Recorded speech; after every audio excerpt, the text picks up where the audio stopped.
Praise the Lord. இன்றைய நாளுக்கான வேத தியானம் ரோமர் அதிகாரம் 8 1 முதல் 39 வரை. ஆனபடியால் கிறிஸ்து இயேசுக்குட்பட்டவர்களாய் இருந்து மாம்சத்தின்படி நடவாமல் ஆவியின்படியே நடக்கிறவர்களுக்கு ஆக்கினை தீர்ப்பில்லை. கிறிஸ்து இயேசுவினாலே ஜீவனுடைய ஆவியின் பிரமாணம் என்னை பாவம் மரணம் என்பவைகளின் பிரமாணத்தினின்று விடுதலையாக்கிற்றே.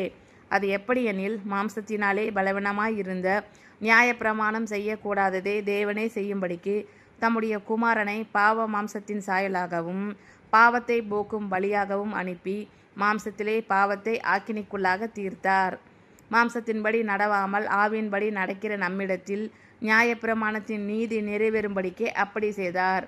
அன்றியும் மாம்சத்தின்படி நடக்கிறவர்கள் மாம்சத்துக்குரியவைகளை சிந்திக்கிறார்கள், ஆவியின்படி நடக்கிறவர்கள் ஆவிக்குரியவைகளை சிந்திக்கிறார்கள். மாம்ச சிந்தை மரணம், ஆவின் சிந்தையோ ஜீவனும் சமாதானமும் ஆம். எப்படி என்றால், மாம்ச சிந்தை தேவனுக்கு விரோதமான பகை. அது தேவனுடைய நியாய பிரமாணத்துக்கு கீழ்ப்படியாமலும் கீழ்ப்படிய கூடாமலும் இருக்கிறது. மாம்சத்துக்கு உட்பட்டவர்கள் தேவனுக்கு பிரியமாய் இருக்க மாட்டார்கள்.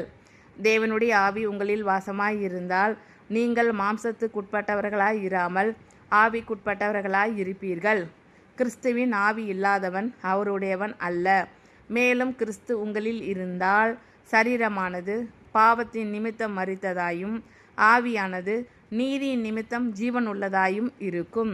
அன்றியும் இயேசுவை மரித்தோரிலிருந்து எழுப்பினவருடைய ஆவி உங்களில் வாசமாய் இருந்தால் கிறிஸ்துவை மரித்தோரிலிருந்து எழுப்பினவர் உங்களில் வாசமாய் இருக்கிற தம்முடைய ஆவியினாலே சாவுக்கு ஏதுவான உங்கள் சரீரங்களையும் உயிர்ப்பிப்பார். ஆகையால் சகோதரரே, மாம்சத்தின்படி பிழைப்பதற்கு நாம் மாம்சத்துக்கு கடனாளிகள் அல்ல. மாம்சத்தின்படி பிழைத்தால் சாவீர்கள், ஆவியினாலே சரீரத்தின் செய்கைகளை அழித்தால் பிழைப்பீர்கள். மேலும் எவர்கள் தேவனுடைய ஆவியினாலே நடத்தப்படுகிறார்களோ அவர்கள் தேவனுடைய புத்திரராய் இருக்கிறார்கள். அந்தபடி திரும்பவும் பயப்படுகிறதற்கு நீங்கள் அடிமைத்தனத்தின் ஆவியை பெறாமல் அப்பா பிதாவே என்று கூப்பிட பண்ணுகிற புத்திர சுவிகாரத்தின் ஆவியை பெற்றீர்கள். நாம் தேவனுடைய பிள்ளைகளாய் இருக்கிறோம் என்று ஆவியானவர் தாமே நம்முடைய ஆவியுடனே கூட சாட்சி கொடுக்கிறார். நாம் பிள்ளைகள் ஆனால் சுதந்திரரும் ஆமே. தேவனுடைய சுதந்திரரும் கிறிஸ்துவுக்கு உடன் சுதந்திரரும் ஆமே. கிறிஸ்துவுடனே கூட நாம் மகிமைப்படும்படிக்கு அவருடனே கூட பாடுபட்டால் அப்படியாகும். ஆதலால் இக்காலத்து பாடுகள் இனி நம்மிடத்தில் வெளிப்படும் மகிமைக்கு ஒப்பிடத்தக்கவைகள் அல்லவென்று எண்ணுகிறேன். மேலும் தேவனுடைய புத்திரர் வெளிப்படுவதற்கு சிருஷ்டியானது மிகுந்த ஆவலோடே காத்து கொண்டிருக்கிறது. அது ஏனென்றால் சிருஷ்டியானது அழிவுக்குரிய அடிமைத்தனத்தினின்று விடுதலையாக்கப்பட்டு தேவனுடைய பிள்ளைகளுக்குரிய மகிமையான சுயாதீனத்தை பெற்றுக்கொள்ளும் என்கிற நம்பிக்கையோடே அந்த சிருஷ்டியானது சுய இஷ்டத்தினாலே அல்ல, கீழ்ப்படுத்தினவராலேயே மாயைக்கு கீழ்ப்பட்டிருக்கிறது.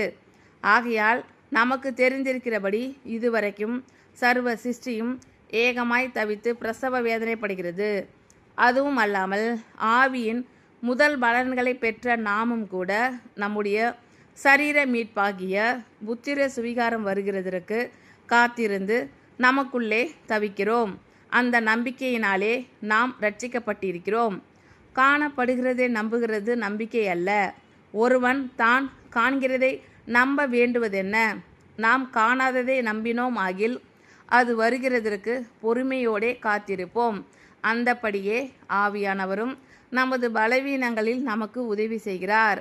நாம் ஏற்றபடி வேண்டிக் கொள்ள வேண்டியது என்னதென்று அறியாமல் இருக்கிறபடியால் ஆவியானவர் தாமே வாக்கு கடங்காத பெருமூச்சுகளோடு நமக்காக வேண்டுதல் செய்கிறார்.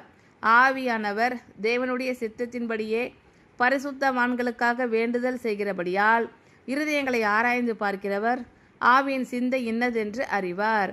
அன்றியும் அவருடைய தீர்மானத்தின்படி அழைக்கப்பட்டவர்களாய் தேவனிடத்தில் அன்பு கூறுகிறவர்களுக்கு சகலமும் நன்மைக்கு ஏதுவாக நடக்கிறதென்று அறிந்திருக்கிறோம். தம்முடைய குமாரன் அநேக சகோதரருக்குள்ளே முதற் பேரானவராய் இருக்கும் பொருட்டு தேவன் எவர்களை முன்னறிந்தாரோ அவர்களை தமது குமாரனுடைய சாயலுக்கு ஒப்பாயிருப்பதற்கு முன் குறித்திருக்கிறார். எவர்களை முன் குறித்தாரோ அவர்களை அழைத்தும் இருக்கிறார். எவர்களை அழைத்தாரோ அவர்களை நீதிமான்களாக்கியும் இருக்கிறார்.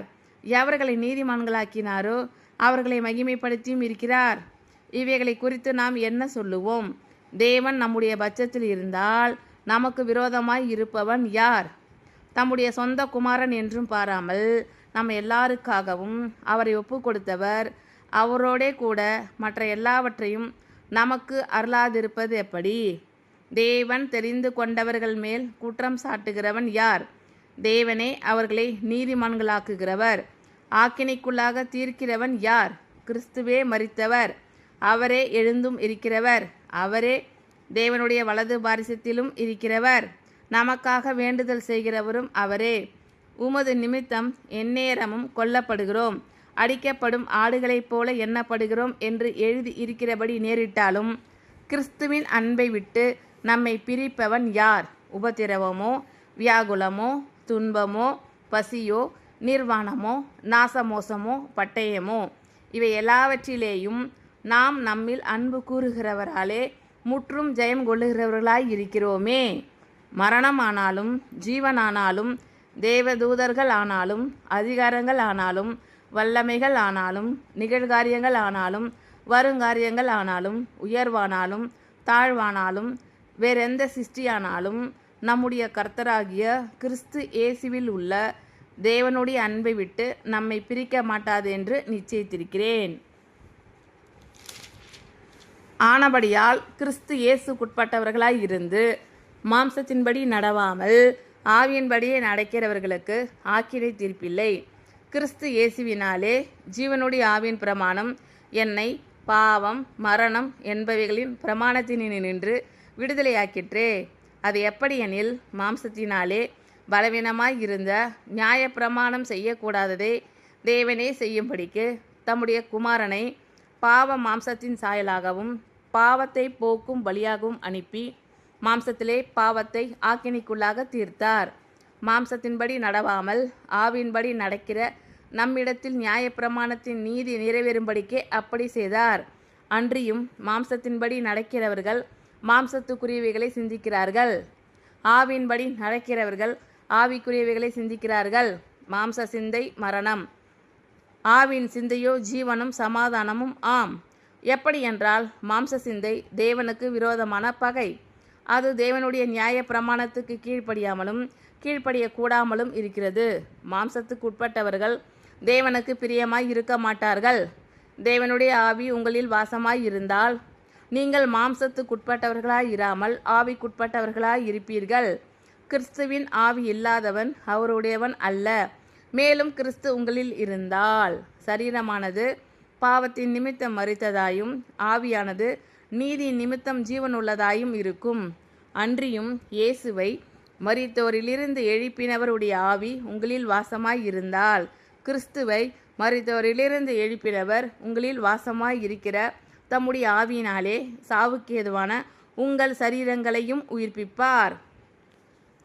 ஆகையால் சகோதரரே, மாம்சத்தின்படி பிழைப்பதற்கு நாம் மாம்சத்துக்கு கடனாளிகள் அல்ல. மாம்சத்தின்படி பிழைத்தால் சாவீர்கள், ஆவியினாலே சரீரத்தின் செய்கைகளை அழித்தால் பிழைப்பீர்கள். மேலும் எவர்கள் தேவனுடைய ஆவியினாலே நடத்தப்படுகிறார்களோ அவர்கள் தேவனுடைய புத்திரராய் இருக்கிறார்கள். அந்தப்படி திரும்பவும் பயப்படுகிறதற்கு நீங்கள் அடிமைத்தனத்தின் ஆவியை பெறாமல் அப்பா பிதாவே என்று கூப்பிட பண்ணுகிற புத்திர சுவிகாரத்தின் ஆவியை பெற்றீர்கள்.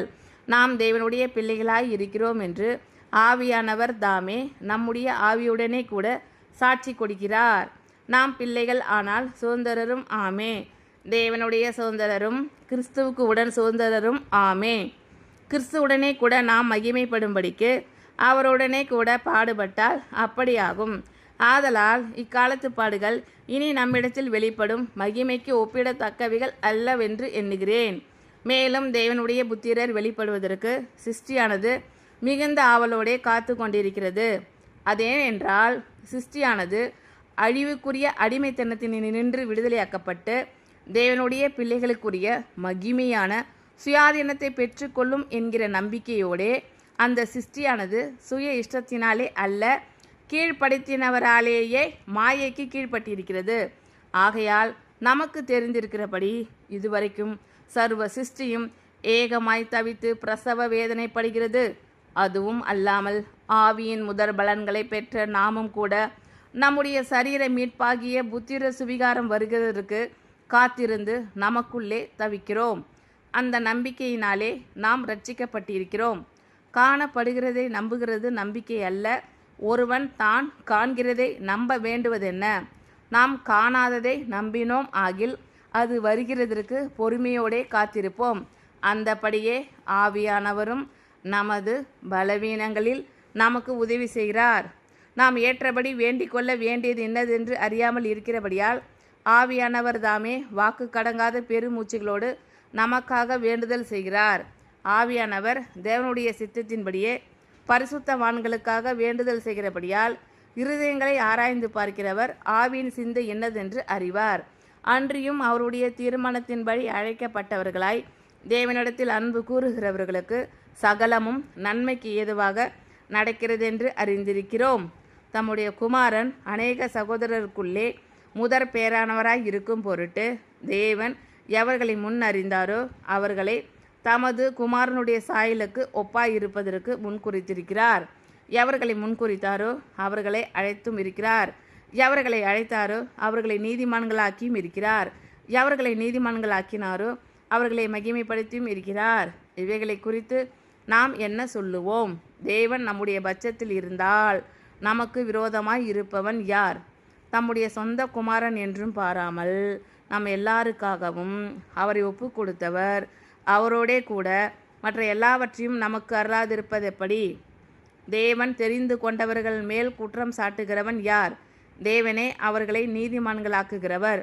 ஆக்கினைக்குள்ளாக தீர்க்கிறவன் யார்? கிறிஸ்துவே மரித்தவர், அவரே எழுந்தும் இருக்கிறவர், அவரே தேவனுடைய வலது பாரிசத்திலும் இருக்கிறவர், நமக்காக வேண்டுதல் செய்கிறவரும் அவரே. உமது நிமித்தம் எந்நேரமும் கொல்லப்படுகிறோம், அடிக்கப்படும் ஆடுகளைப் போல எண்ணப்படுகிறோம் என்று எழுதி இருக்கிறபடி நேரிட்டாலும் கிறிஸ்துவின் அன்பை விட்டு நம்மை பிரிப்பவன் யார்? உபத்திரவமோ, வியாகுலமோ, துன்பமோ, பசியோ, நிர்வாணமோ, நாசமோசமோ, பட்டயமோ, இவை எல்லாவற்றிலேயும் நாம் நம்மில் அன்பு கூறுகிறவராலே முற்றும் ஜெயம் கொள்ளுகிறவர்களாய் இருக்கிறோமே.